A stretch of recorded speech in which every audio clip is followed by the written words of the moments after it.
Assalamualaikum Sobat Football United. Oke, langsung aja gua ingin ke sebuah artikel nih yang ditulis oleh Mark Ogden ya. Ini dari dari ESPN.co.uk, di mana ini juga memberikan informasi terkait dengan keadaan di bursa transfer musim panas nanti akan seperti apa Manchester United. Oke, langsung saja. Ruben Amorim memprioritaskan kecepatan dan juga kekuatan untuk perekrutan Manchester United. Sumber mengatakan seperti itu. Ruben Amorim ingin Manchester United menargetkan pemain yang akan menambah kecepatan, kekuatan, dan juga atletisme ke lini tengahnya musim panas ini, kata beberapa sumber kepada ESPN saat ia berupaya membangun kembali tim setelah musim terburuk klub selama lebih dari 50 tahun. United dipastikan mencatatkan hasil terendah mereka di Liga Premier sejak terdegradasi dari divisi teratas pada tahun 1973-74 dan bahkan dapat mengakhiri musim di posisi ke-17, satu tempat di atas zona degradasi. Jika Tottenham Hotspur mendapatkan hasil yang lebih baik di kandangnya menghadapi Brighton pada hari Ahad, daripada hasil yang dicapai Manchester United ketika menghadapi Aston Villa yang masih mengejar tiket Liga Champions di Old Trafford nanti. Kekalahan di final Liga Eropa di hari Rabu melawan Tottenham Hotspur di Bilbao telah mengkonfirmasi bahwa Manchester United tidak akan berpartisipasi dalam kompetisi Eropa musim depan, dan sebagai konsekuensinya klub akan kehilangan prospek untuk mendapatkan tambahan finansial sebesar 100 juta pounds yang akan menyertai tempat di Liga Champions berdasarkan memenangkan Liga Eropa, kompetisi Liga Eropa ya. Namun, meskipun ada dampak signifikan pada kemampuan United untuk merombak skuad mereka di musim panas ini, Ruben Amorim telah diinformasikan ya oleh manajemen bahwa ia akan didukung untuk membuat perubahan, dan klub sudah hampir mendapatkan kesepakatan senilai 62,5 juta pounds untuk penyerang Wolves Matheus Cunha. Manchester United juga ingin merekrut penyerang Ipswich Town Liam Delap yang tersedia bagi klub yang bisa menebus ya klausul melepasnya senilai 30 juta pounds. Tapi beberapa sumber mengatakan bahwa Chelsea sedang berupaya mengalahkan Manchester United untuk mendapatkan tanda tangan pemain berusia 22 tahun itu. Dan meski memperkuat lini serang United merupakan prioritas Amorim saat timnya hanya mencetak 42 gol dalam 37 pertandingan Liga Premier musim ini, sejumlah sumber mengatakan bahwa mantan pelatih Sporting CP tersebut telah menjelaskan kepada tim perekrutan klub bahwa ia menginginkan energi dan juga mobilitas yang lebih besar di lini tengah karena kekhawatiran bahwa pilihan yang ada tidak memiliki kecepatan, pilihan yang ada saat ini ya tidak memiliki kecepatan, tenaga dan juga atletisme yang dibutuhkan untuk bersaing di Liga Premier.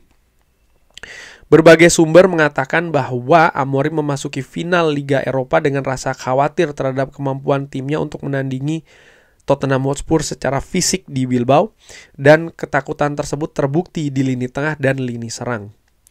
Meskipun Manchester United telah mencapai final Liga Eropa tanpa pernah kalah satu pertandingan pun melawan lawan yang lainnya di Liga Premier,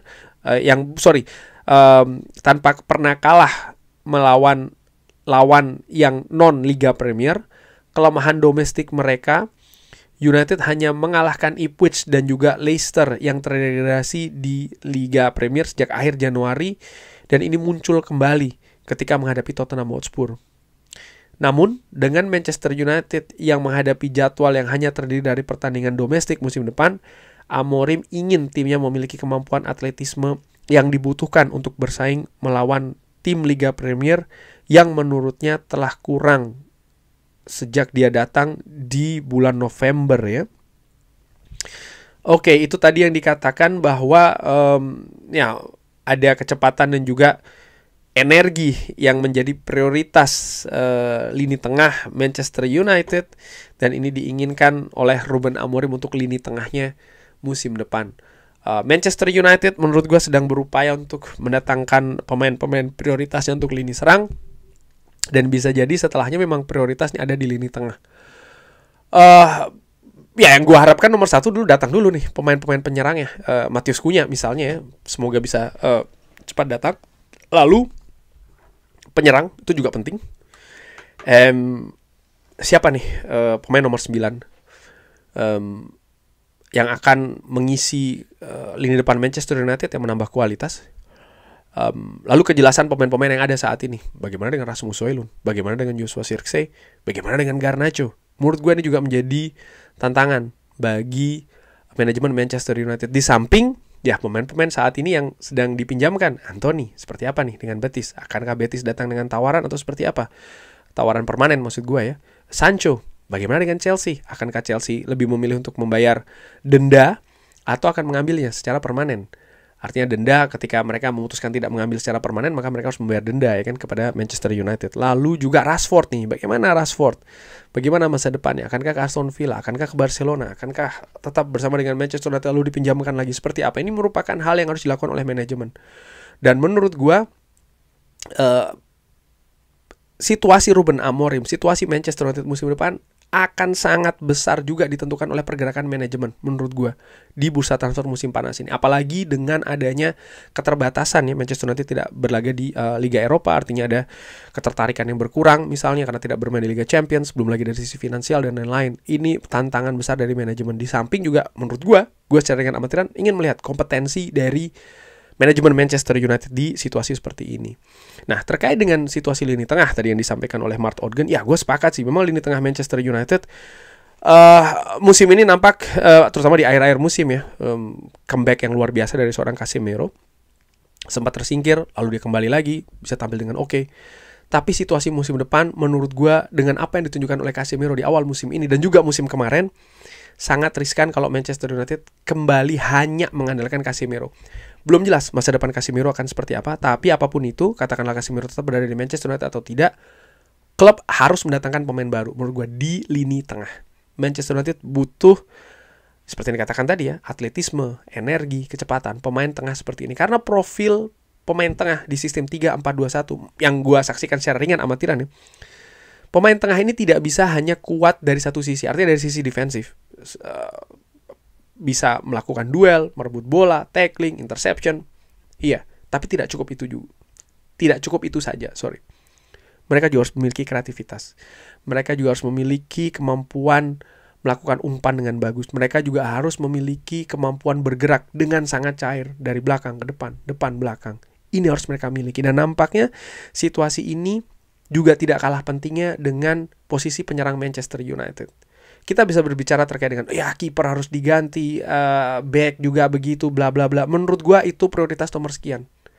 Lini tengah ini sama pentingnya dengan lini depan. Lini depan Manchester United bermasalah. Lini tengah Manchester United juga menurut gua harus diperbarui kualitasnya.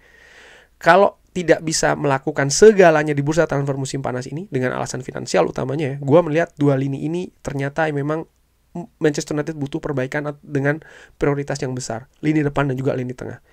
Sekali lagi kita bisa berbicara tentang pemain belakang, back sayap, kiper bahkan. Menurut gua saat ini bukan prioritasnya. Ya tapi nanti tidak akan kemana-mana dengan blunder bla bla bla. Dari sisi finansial tidak mungkin dilakukan menurut gua saat ini. Kalau ada tawaran misalnya untuk Andre Onana 30 juta, apakah ada tawaran itu datang? Kalau tidak ada, Manchester United akan mendapatkan kerugian. Sesimpel itu menurut gua. Faktanya ini bukan hal yang mudah. Lini tengah Manchester United akan kehilangan Eriksen. Casemiro menurut gue tidak bisa diandalkan lagi. Ugarte hanya sendirian. Kobbie Mainoo belum pas situasinya dengan lini tengah Manchester United. Toby Collier masih terlalu hijau. Liga Premier, liga yang sangat membutuhkan fisik dan juga energi dan juga teknis yang bagus. Manchester United menurut gue tidak bisa hanya mengandalkan seorang Bruno Fernandes di lini tengah saja. Butuh pemain-pemain lain. Sepak bola permainan kolektif. Lini tengah sering sekali menjadi nyawa permainan. Dan menurut gue ini yang harus diutamakan Manchester United selain lini depan. Kita lihat akan siapa yang didatangkan. Terima kasih sudah menyaksikan.